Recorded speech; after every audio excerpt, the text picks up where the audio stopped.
May 5th, 2020, first day back after the coronavirus quarantine. I'm just showing my first surgical case, not operating for about 6 weeks.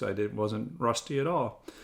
We're making our first two side incisions. They're 1mm incisions being made by a diamond blade. I grasp the first incision just to hold the eye steady while I do the second side incision.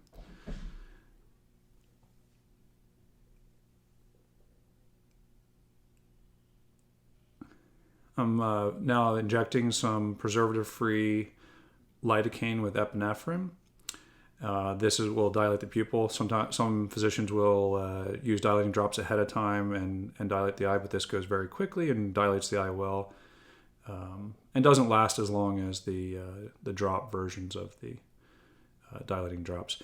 Just put in a viscoelastic material. Also in the epinephrine helps to keep it dilated. The lidocaine numbs the eye from the inside. I'm now making my primary incision, which is 2.4mm incision. That's where most of the work will be done, except for the side incisions for second instruments.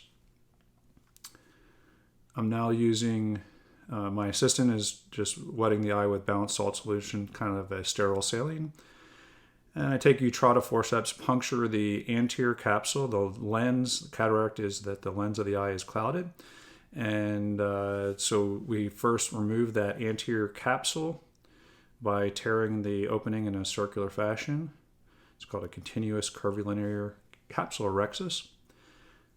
I'm now going to use some more of that same sterile balanced salt solution. And I put it right underneath the edge of the capsule and squirt and move around. And I also pushed a little bit on the edge of the lens to tilt the cloudy lens material vertically. I'm going to use two instruments. In my right hand, I have a phacoemulsification handpiece. It delivers ultrasound energy. And I'm putting that through the main incision, the 2.4mm incision. And then in my left hand, I'm going to be using a Drysdale spatula. The Drysdale spatula is just a blunt, curved tip instrument that I use to manipulate the lens material. You're operating in a very shallow space in the area between the cornea, which is the dome on the front of the eye, and the cloudy lens inside the eye.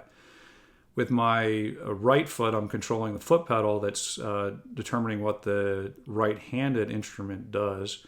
So when I push a little bit on the pedal, it just irrigates, adds fluid to the eye, but more balanced salt solution. When I go a little bit further, it vacuums, and then I go into the third foot position, it delivers pulses of sound waves, ultrasound energy. That's what liquefies the clouded lens material, and then I'm vacuuming it out. I'm very careful to not damage the posterior capsule. There's another capsule on the back side of that lens material, and we're going to need that to be in place to hold the new lens. We put the new lens in place. So now that I've gotten the nucleus, the dense part of the cloudy lens out, I'm switching, my assistant is switching my instruments, so they'll have two instruments. I'm doing what's called a bimanual IA. My left hand, I just put in a irrigation port. On the right hand, a aspiration port. It's called irrigation aspiration. And so again, I'm being very careful to stay away from that posterior capsule to keep it intact, and I'm vacuuming out the cortical material. So the lens has two main components, the nucleus, which is dense and requires the ultrasound, and then this blunt tipped instrument that I'm just doing irrigation and aspiration, the equivalent of the first two positions on the foot pedal. Now that I have that last fragment of the cloudy lens out, we're just left with the bag or capsule that the lens sits in, and I'm injecting a little bit more of that viscoelastic I used at the beginning of the case to fill up the bag. And then I'm going to take a lens implant, an intraocular lens. It's made out of an acrylic plastic material that's inert that will not cause any inflammation later on.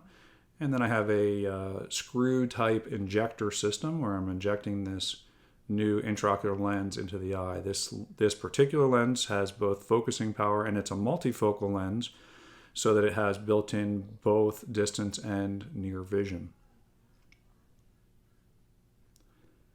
And I go back with my IA handpieces, my irrigation aspiration handpieces, and I position the lens, get the two little arms called haptics on the edge of the lens inside of the capsule, Make sure that the lens is really well centered. Remove any of that viscoelastic material. We don't want to leave any of that in the eye because it can cause a spike in eye pressure postoperatively.